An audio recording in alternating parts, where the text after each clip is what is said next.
শুভ সকাল বন্ধুরা, ভালো আছেন তো? এই দেখুন, আজ একটা রান্না বানাচ্ছি। হ্যাঁ, এগ বাটার মশলা। 4টে ডিম সেদ্ধ করেছি। আর এই যে ওর মশলা হচ্ছে, এই দেখুন, এই পেঁয়াজ, টমেটো, আদা, রসুন, কাঁচা লঙ্কা সবকে সেদ্ধ করেছি। হ্যাঁ, এই দেখুন, সবকে সেদ্ধ করেছি। সেদ্ধ করে এবার এগুলোকে বেটে নেবো। মানে আজকে এগুলোকে সেদ্ধ করে বাটবো, কারণ মশলাটা সুন্দর তেল তেল ভাব হবে। এই দেখুন, এবার এটাকে জারে পিষি। আর এইদিকে আমি কড়াইতে একটুখানি সাদা তেল একটু দিয়ে এই ডিমগুলোকে একটু ভেজে নিয়ে, এরকম ডিমগুলোর গায়ে একটু চিড়ে চিড়ে দাগ করেছি, যাতে মশলাগুলো ঢুকবে। ঠিক আছে, এখন গ্যাসটা জ্বালি, ডিমগুলো ভাজি, মশলাটা করি। ডিম ভেজে তুলে নিয়েছি। হ্যাঁ, আর ওই তেলে একটুখানি বাটার দিচ্ছি, একটু বাটার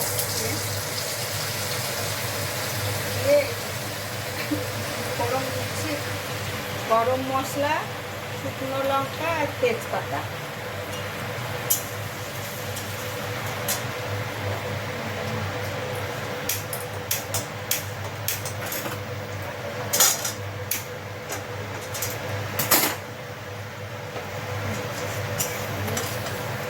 এবার এইটার মধ্যেই এই যে মশলাটাকে বাটলাম, দেখালাম আপনাদেরকে সেদ্ধ করা সব।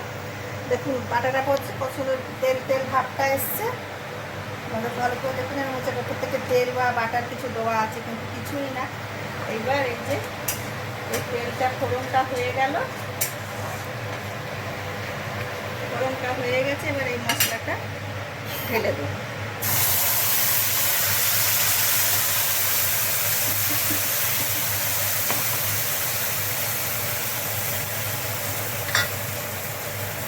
একটুখানি আদা জিরে বাটা দেবো, এই ধনে গুঁড়ো দিলাম, ধনে গুঁড়ো আর অল্প জিরে গুঁড়ো। তো এটাকে ভালো করে নাড়বো, ভাজবো। এরকম মশলা তেল ছেড়ে দিয়েছে, মশলা হয়ে গেছে। এরপরে এতে আমি এই যে একটু বেটে রেখেছি কাজু, চারমগজ আর পোস্ত, এটাকেও দিয়ে দিলাম। কারণ বাটার হবে তো, এগ বাটার মশলা। এই দেখুন,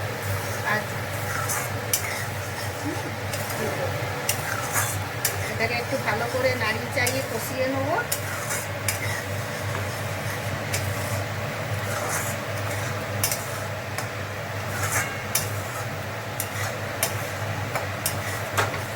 নাড়িয়ে চাড়িয়ে কষিয়ে নিলাম, দিয়ে এবার ডিমগুলোকে দিয়ে দিলাম।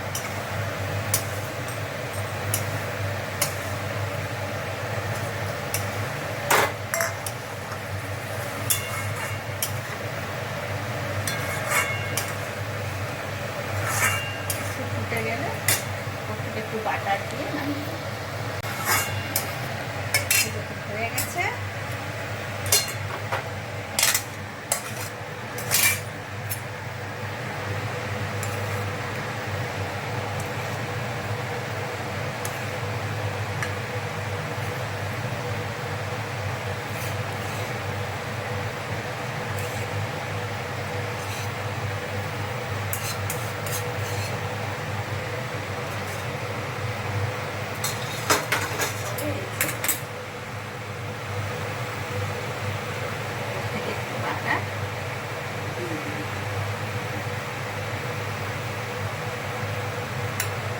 দেখুন, এবার এটা গরম ভাত, রুটি, পরোটা যার সঙ্গে খাবেন তার সঙ্গে ভালো লাগবে।